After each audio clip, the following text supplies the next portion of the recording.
Ji, Assalamu alaikum. This is Naveed with you, and thank you for joining my Facebook Live.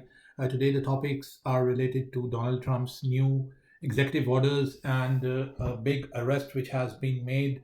Some people say it has been made in Pakistan. Some people say that it had been made in Afghanistan.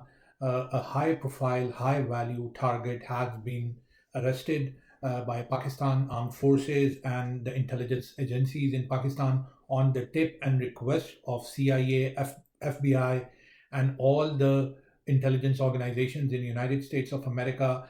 They are the one who pinpointed the location of this high-value target. CENTCOM in Qatar was involved, and they shared the information with Pakistan intelligence agencies. And this high-value target was responsible for deaths of 13 American soldiers and 160 Afghan nationals in the Abbey Gate bomb blast, which happened when United States was withdrawing from Afghanistan on a planned negotiations with the Taliban to take over. And it was actually the Taliban who were providing the first layer of security. And this guy, who is connected with Al Qaeda and ISIS, he uh, I don't know how, I mean, but they say that he just went in, he just breached the security of Taliban, and he went too much closer to the American troops, and then he detonated a device. Before they were saying it's a suicide bomb, but then it was known that it's a detonated device, I think. And this guy was the main mastermind of that attack. And ever since that, 2 3 years back, this guy has not been traced, and it was known that it was Taliban who were protecting him somewhere, and he was moving with a lot of convoy, maybe 300 to 400 people. Some people say that they were his bodyguards who were basically from Taliban military machine. They were their commandos who were protecting this guy, and this guy was on the loose in Afghanistan, and America had been trying to capture him, to nab him somehow from there, but was unable to do that. And finally, few days back, they requested Pakistan Armed Forces that, and they shared the location of this guy. And then Pakistan Armed Forces, they went in, they fought with, I'm telling you what the Americans are not telling you, they fought with this 350 bodyguards of this guy, and then they captured this high value target alive, because this was what was required. The Americans, especially Donald Trump, he wanted to show the American people that America is capable of bringing the culprit to justice, like he said, that the sword of justice. And they could have done this uh, the drone attacks also, because they had the location, but they wanted to capture this guy alive, and for that they took the help of Pakistan intelligence forces, who actively arrested this man, and this man had been handed over to Americans and is actually right now in America, and he will be facing the charges there. So this makes the announcement. When Donald Trump made the announcement, he also thanked the Pakistani government that they have facilitated their request, and they have helped them in capturing this monster, as he says. And these guys are actually monsters, I would say, that who are targeting civilians, who are targeting people, innocent people. And in this case, 160 Afghan died, and he was actually, I mean, he you can say that he actually killed his own fellow countrymen, including the 13 American soldiers who were there protecting these people who were trying to leave Afghanistan at that time of the withdrawal. What I think about this, that the capture has been like, it's an appreciated act.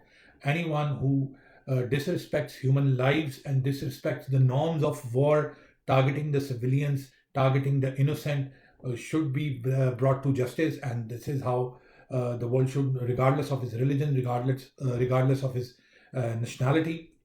So the act actually is appreciated. There's nothing much can be said in that. But what I want to say, that this could have been done in a different manner, in a manner that the announcement should have not been taken, because we are having a lot of issues already with Taliban, who are supporting the terrorist organizations in Afghanistan. And these terrorist organizations in Afghanistan are coming into Pakistan. They are attacking Pakistan, and they are like doing a lot of mischief in our land. So now, when they have announced it, that this, of course, and the Taliban know very well what has happened. No matter what the Americans tell you, I mean, actually, they did not tell the details, so we cannot say that they told a wrong detail. They just did not disclose the details. But as I'm telling you, that it was not a piece of cake going in for a high value target and him having nothing, no guards, no commandos with him. So, as I told you, that there was a complete war machine, a complete government who was protecting him, and the Pakistani commandos, they went in, they fought with everyone, and they brought this guy alive. I mean, that was the big thing. So what I think, that this could have been done in secrecy. There was no need of announcing the way that he was captured and who was involved. But anyways, we cannot judge the intent of the US government, because everyone after Donald Trump, Kash Patel, the CIA director, and their foreign spokespersons, everyone have praised Pakistan for their help. And this is actually the first country, Pakistan becomes the first country after the second tenure of Donald Trump to whom he has praised. Because right now he's having issues with everyone. He had issues with Europe. You've seen how Narendra Modi was received there, and he the next day he told the press that the funding he got for his election in like a funding for like bringing the voters out to vote, and he was surprised that why this 21 million, I think, was given to him. And then you have also seen the Ukrainian president meltdown, which people are saying. What I think, that was also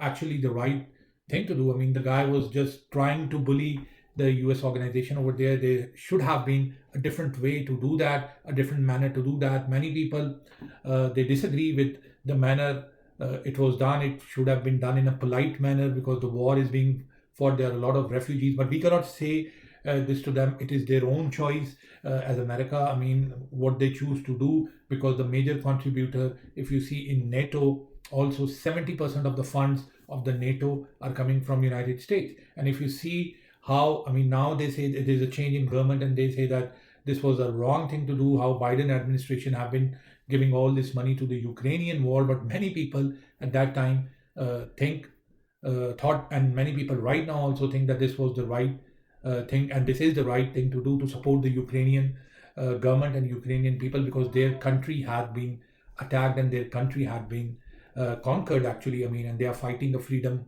war. It is not a fight which they are taking into Russia. They are defending their country. So everyone has their own opinions, and everyone is entitled to have their own opinions. But right now, that the opinions which United States government are taking, they are pretty hard opinions. I mean, you can say pretty rash, some would say, if they say this thing that the Ukrainian government had been not using the funds in the right manner, the specific president, and the way he was challenging them, that you just have an ocean behind you, you don't know, and it's not going to be peace for a long time. It is like you sit in someone's office and you just try to say things to him. So of course they're gonna piss off on that, and this is what has happened.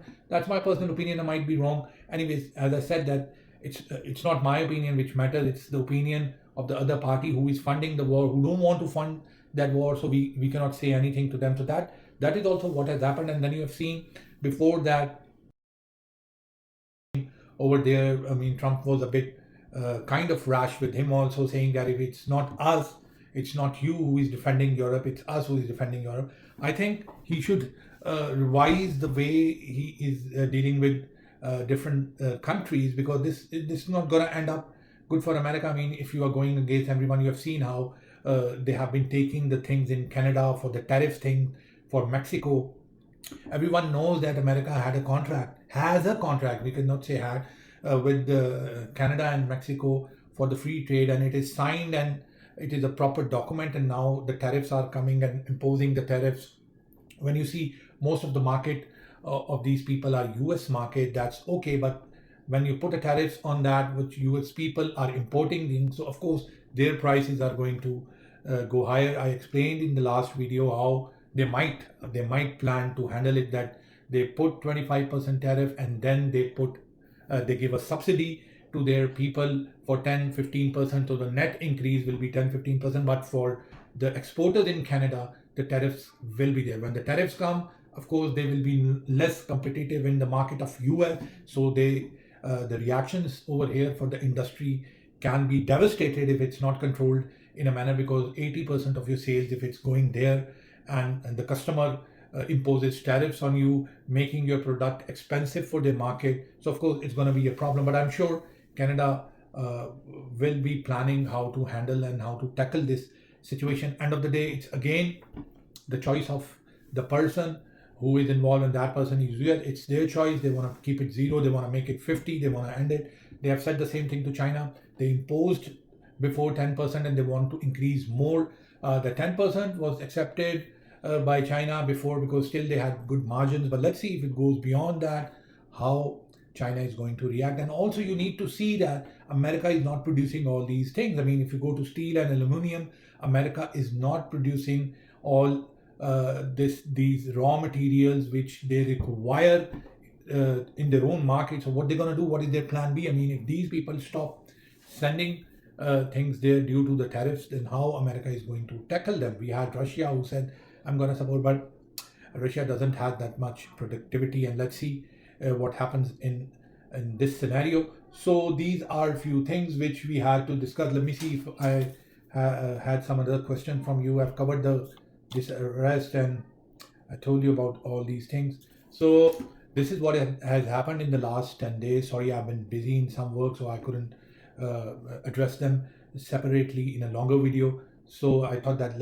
let me summarize you what has happened, and let's see how things progress in the future and how this tariff war is going to take place. Thank you very much and take care. I'll be in touch with you really soon whenever I get my time. Stay connected with my YouTube and my Facebook pages, and also do visit sarias.com. You can book a session with me on any of my books. If you have any questions, you want to understand them more.